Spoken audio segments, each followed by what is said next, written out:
बढ़ाना है। फिलहाल बढ़ते हैं जी आगे। बात सड़कों की हो रही है तो सड़कों पर रफ्तार तो थमेगा ही नहीं, और यही वजह है कि बर्फ हटाने का काम मुगल शाहराह पर जारी कर दिया गया है, और मुगल शाहराह पर बर्फ हटाने का काम शुरू कर दिया गया है, और मुगल शाहराह पर मैन मेड मशीनरी इन दिनों बड़े पैमाने पर बर्फ को हटाने में लगी हुई है। अभी तक जो इतलात आ रही है कि पोशाना तक बर्फ को हटाया गया है और मजीद काम अभी बाकी है, और उम्मीद ये लगाई जा रही है कि 20 मार्च या 25 मार्च तक मुकम्मल तौर पर बर्फ हटाई जाएगी, जिसके बाद इंतजामिया की क्लियरेंस के बाद इस शाहराह पर भी गाड़ियों की आवाजाही को यकीनी बनाया जा सकता है। अब ये शाहराह मुगल शाहराह जो है ये न्यामुल बदल माना जाता है जी, किसका?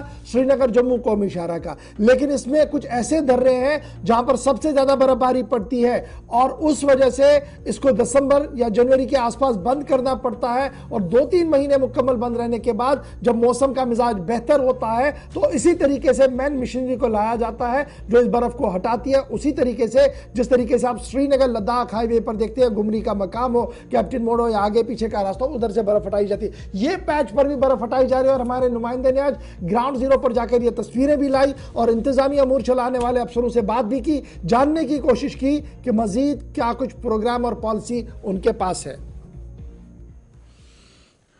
मुगल रोड पे काम शुरू हो चुका है स्नो क्लियरेंस का। इस बार मौसम ने साथ दिया है थोड़ा, तो जल्दी रोड पे काम शुरू हो गया है। आज मशीनरी जो है 28 किलोमीटर आर्मी कैंप पुशाना तक पहुंच चुकी है, वहां तक रोड क्लियर है, तो वहां से ऊपर कल काम शुरू होगा। उम्मीद है हफ्ते 10 दिन के अंदर हम पीर गली तक रोड क्लियर कर देंगे। कोई स्लाइडिंग वगैरह भी है अभी? हाँ, स्लाइड्स तो मुगल रोड पे वैसे हर साल आती हैं, तो इस बार भी स्लाइड्स हैं, लेकिन स्लाइड्स का और स्नो क्लियरेंस का काम जो है साथ में हो रहा है। हाँ, तो मशीनरी कितनी है इस वक्त अवेलेबल है? मशीनरी जो है स्नो कटर है स्नो क्लियरेंस के लिए, उसके अलावा LNT भी है हमारे पास जो स्लाइड क्लियर करती है, JCB तो साथ में है ही। तो अगर मौसम ने साथ दिया कब तक ये खोल सकती है? उम्मीद है 15 दिन से पहले रोड क्लियर कर देंगे बफियाल साइड से। तो बाकी जो खोलने का डिसीजन वो क्या रहेगा? देखो, जहां तक ट्रैफिक चलने का सवाल है वो डिसीजन जो हायर अथॉरिटी से ही आएगा।